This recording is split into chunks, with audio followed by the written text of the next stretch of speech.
Dear students, आज inter test का 18th lectures है और फर्स्ट ईयर का टॉपिक है हमारे पास bond energy and bond length.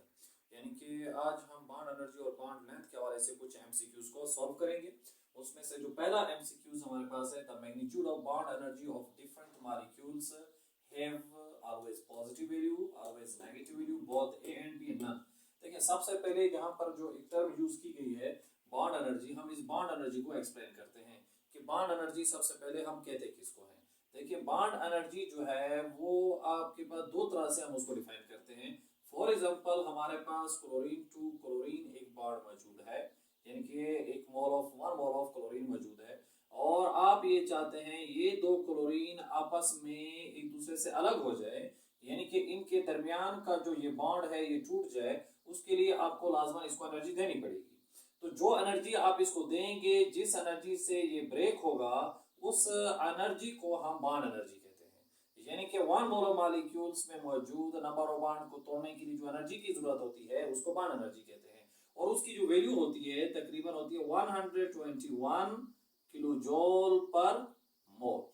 यानी कि हमारे पास क्लोरीन अगर है उसका एक मोल मौजूद है तो उसके एक मोल्स के बॉन्ड्स को तोड़ने के लिए जो एनर्जी खर्च होगी वो कितनी होगी, 121 किलो जूल पर मोल एनर्जी खर्च होगी। ये पॉजिटिव वैल्यू आ चुकी है इस वक्त, तो ये भी बॉन्ड एनर्जी है। और इसके अलावा हमारे पास बॉन्ड एनर्जी और भी हो सकती है। वो कैसे हो सकती है? अगर मैं इनको आपस मिला देता हूँ, यानी कि ये क्लोरीन एटम और ये क्लोरीन एटम, क्योंकि इन दोनों के पास अनपेयर्ड इलेक्ट्रॉन मौजूद है, अगर इनके ये अनपेयर्ड इलेक्ट्रॉन आपस में बॉन्ड बना लेते हैं और इस तरीके से इनके दरमियान बॉन्ड बन गया, तो अब डेल एच की वैल्यू जो होगी वो किस में होगी? नेगेटिव में होगी। यानी कि नेगेटिव हमारे पास होगा 121 किलो जूल पर मोल।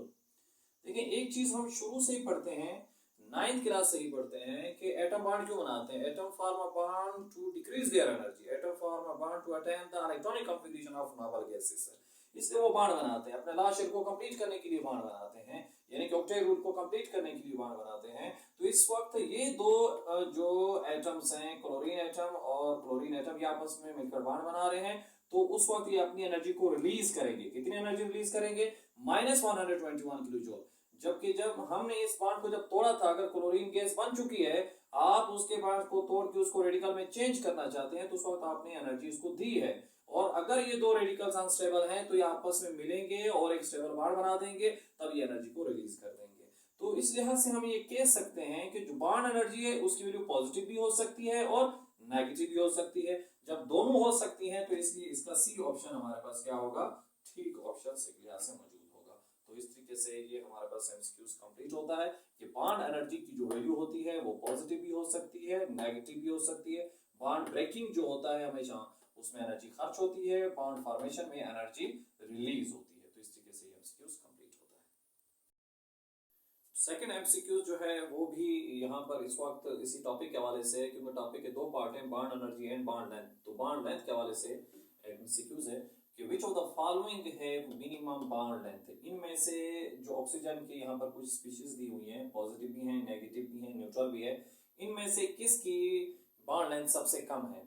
देखिए, एक चीज ध्यान में रखें कि बॉन्ड लेंथ जो होती है वो क्या होती है। सबसे पहले तो बॉन्ड लेंथ हमारे पास कोई भी दो एटम जब आपस में बाउंडेड होते हैं तो उनके न्यूक्लियाई के दरमियान, जो कोवेलेंट न्यूक्लियाई के दरमियान जो रेडियाई होता है, रेडियस होता है, इसको बॉन्ड लेंथ कहते हैं।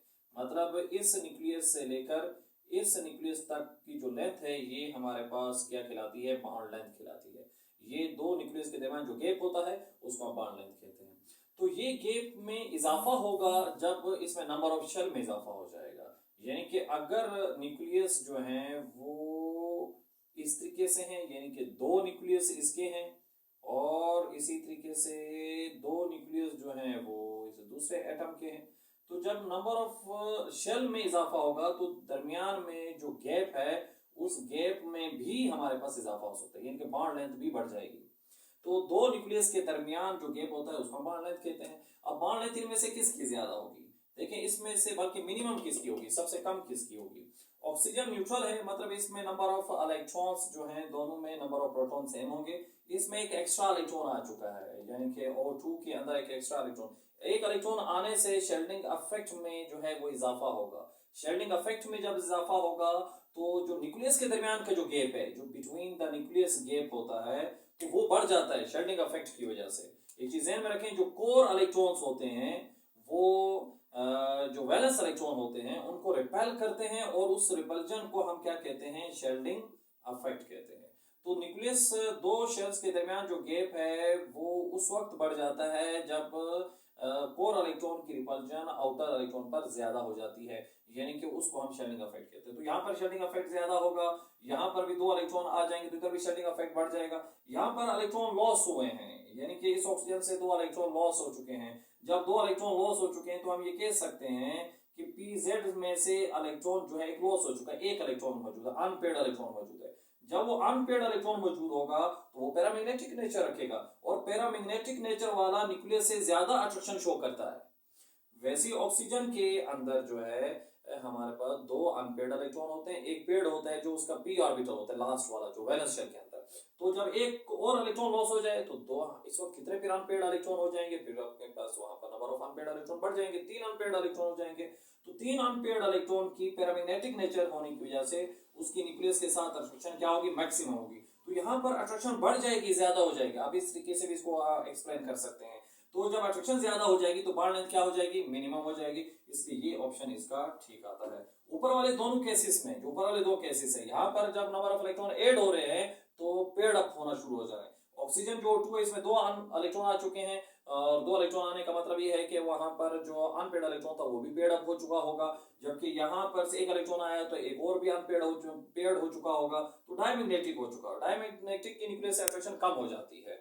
तो बॉन्ड लेंथ जो है वो किसकी मिनिमम होगी, इसकी मिनिमम होगी।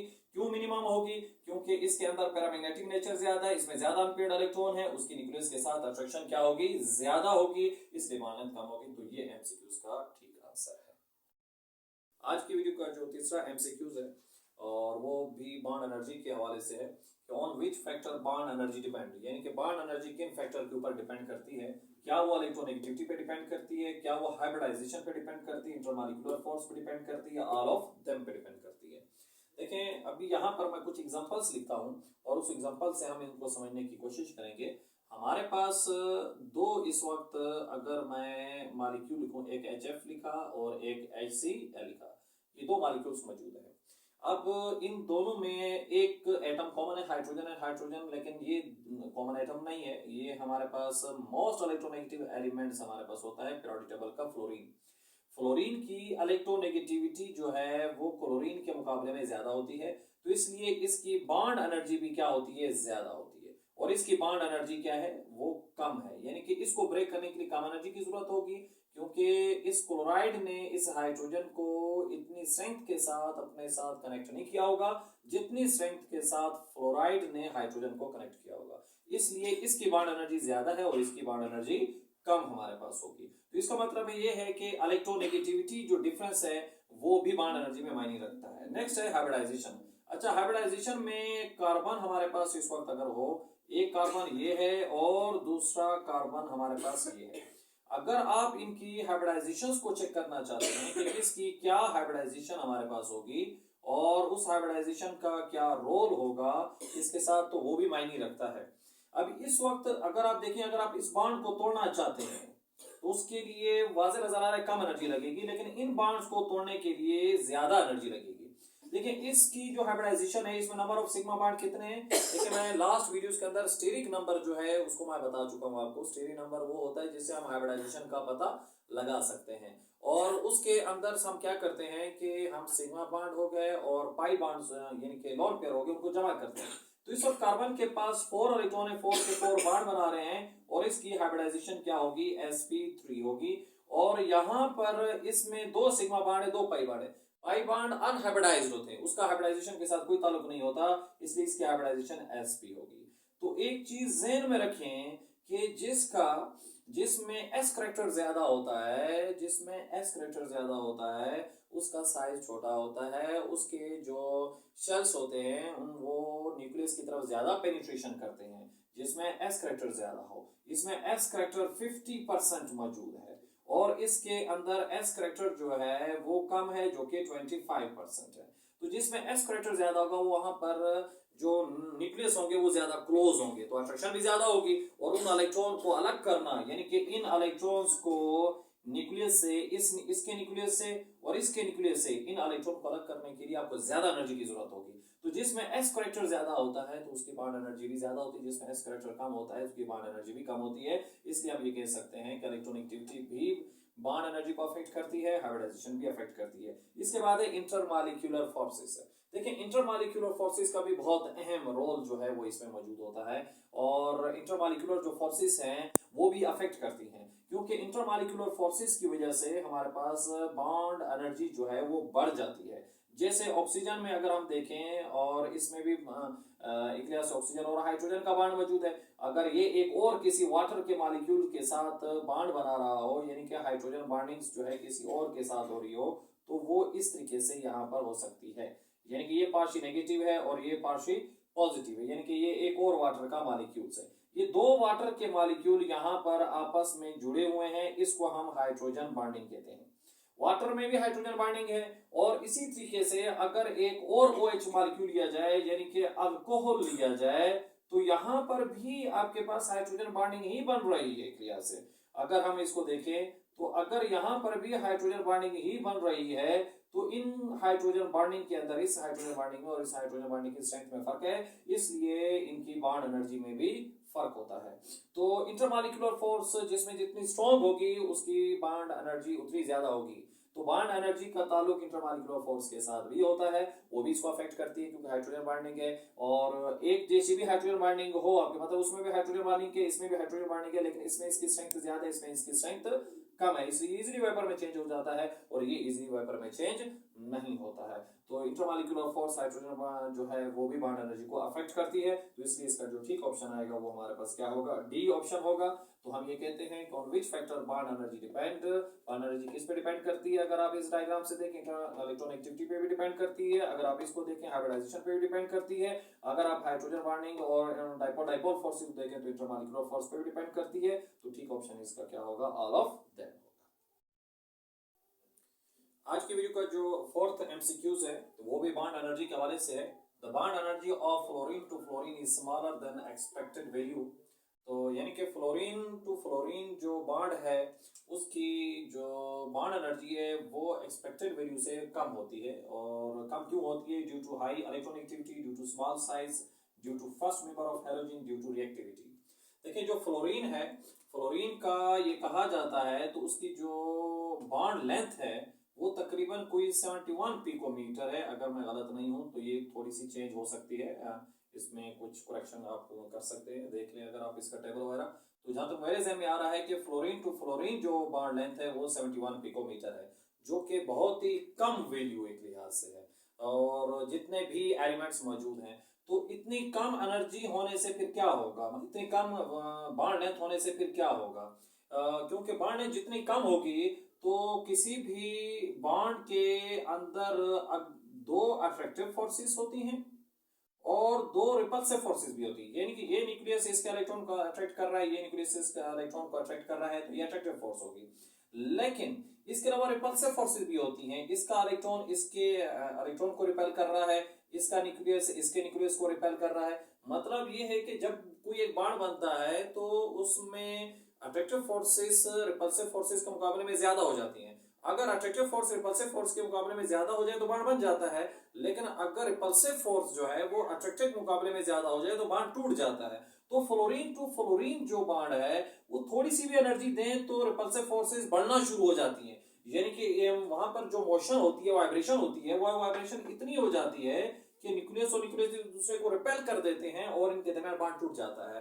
तो इसलिए हम ये कहते हैं कि इसका साइज जो है वो बहुत छोटा है, एक्सपेक्टेड वैल्यू से बहुत छोटा है, इस वजह से जो है इसकी बॉन्ड एनर्जी कम है। तो इसलिए इसका जो ठीक ऑप्शन हमारे पास आएगा ड्यू टू स्मॉल साइज, यानी कि बॉन्ड एनर्जी ऑफ फ्लोरीन जो है वो स्मॉलर क्यों है ड्यू एक्सपेक्टेड वैल्यू होने के मुकाबले में, due to small size, size उसका छोटा है, रिपल्सिव फोर्स से बढ़ जाती है, इसलिए जो है उसकी बॉन्ड एनर्जी कम है।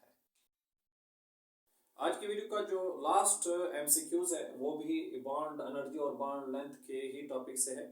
देखें ये एक पहला पार्ट है बॉन्ड एनर्जी और बॉन्ड लेंथ का। सेकंड पार्ट भी जो है इसका मैं वो भी अपलोड कर दूंगा, वहां से भी कुछ आप एमसीक्यूज जो है वो सीख सकते हैं, वहां से भी कुछ कॉन्सेप्ट जो है वो गेन कर सकते हैं। तो जो ये एमसीक्यूज है वो क्या कह रहा है कि bond length decrease when size of an atom increase, when bond angle increase, when number of bond increase, when number of bond decrease. यानी कि जो बॉन्ड लेंथ है वो क्या है। देखिए ये तो भी हम थोड़ी देर पहले ही डिस्कस कर चुके हैं कि किसी भी एटम में जो न्यूक्लियस होता है उन दो न्यूक्लियस के दरमियान का जो गैप होता है उसको हम बॉन्ड लेंथ कहते हैं। ये बॉन्ड लेंथ है हमारे पास। साइज ऑफ एटम इंक्रीज, अगर एटम का साइज बड़ा होगा तो लाजमन ये डिस्टेंस ज्यादा हो जाएगा, शेल ज्यादा हो जाएंगे, इसलिए ये ऑप्शन तो इसका हो ही नहीं सकता। बॉन्ड एंगल का बॉन्ड लेंथ से कोई ताल्लुक नहीं है, क्योंकि हम बॉन्ड लेंथ में न्यूक्लियस के दरमियान का गैप देखते हैं, उसमें बॉन्ड एंगल का रोल ही नहीं है। बॉन्ड एंगल का तो रोल तो अरेंजमेंट के साथ है, अरेंजमेंट कहीं पर भी हो तो न्यूक्लियस ही गैप हम देखेंगे, इसलिए ये भी ऑप्शन नहीं आएगा। फिर इसके बाद है नंबर ऑफ बॉन्ड इंक्रीज या नंबर ऑफ बॉन्ड डिक्रीज, इनमें से कौन सा ऑप्शन जो है वो ठीक होगा। देखिए नंबर ऑफ बॉन्ड जो है जब इंक्रीज होंगे यानी कि मल्टीपल बॉन्ड बनेंगे, मल्टीपल बॉन्ड बन चुके हैं यहां पर, और अगर आप यहां पर देखें इस वक्त जो है वो डबल बॉन्ड्स हैं। अब इन दोनों में से इस कार्बन के दरमियान जो है बॉन्ड लेंथ ज्यादा होगी या इस कार्बन के दरमियान बॉन्ड लेंथ ज्यादा होगी। तो बॉन्ड लेंथ के लिए देखने के लिए आपके पास कुछ इसके फैक्टर्स हैं, और पहला फैक्टर तो ये भी है कि आप इसमें ये भी देख सकते हैं कि इसकी हाइब्रिडाइजेशन क्या है। ये sp हाइब्रिडाइज्ड है और ये sp2 हाइब्रिडाइज्ड है। जिसमें s करेक्टर ज्यादा होता है, जिसमें s करेक्टर ज्यादा होता है उसकी अट्रैक्शन जो है वो न्यूक्लियस के साथ ज्यादा होती है उनके इलेक्ट्रॉन्स की। अगर अट्रैक्शन ज्यादा होगी तो इसका मतलब ये है कि अट्रैक्टिव फोर्सेस बढ़ गई हैं, तो जो एटम्स हैं जो न्यूक्लियस हैं वो एक दूसरे के करीब आ जाएंगे। जब करीब आ जाएंगे तो बॉन्ड लेंथ डिक्रीज हो जाएगी। यहाँ पर एस करेक्टर कम है इसके मुकाबले में, 33% है यहाँ पर एस करेक्टर, जो कि परसेंटेज वाइज हम निकालते हैं। तो जो 33% यहाँ पर एस करेक्टर मौजूद है, तो इसका मतलब ये है कि इसके मुकाबले में यहाँ पर अट्रैक्टिव फोर्सेस कम होंगी। जब कम होगी तो बॉन्ड लेंथ जो है वो फिर इसकी क्या होगी, ज्यादा होगी, इसकी कम होगी। तो पूछा गया है कि बॉन्ड लेंथ डिक्रीज व्हेन, तो बॉन्ड लेंथ कब डिक्रीज होगी, when number of bonds increase between the atom. Between the atom जब नंबर ऑफ बॉन्ड इंक्रीज होंगे, ओवरलैपिंग ज्यादा हो जाएगी, ओवरलैपिंग ज्यादा हो जाएगी तो बॉन्ड लेंथ उसकी क्या हो जाएगी, डिक्रीज हो जाएगी। तो इस लिहाज से हम ये कह सकते हैं कि bond length decrease when number of bond increase, then s character increase, and also overlapping increase, also attractions between the nucleus increase, so bond length decrease। तो इस तरीके से आज की जो है ये वीडियो थी बॉन्ड लेंथ और बॉन्ड एनर्जी के हवाले से वो कंप्लीट होती है। थैंक्स।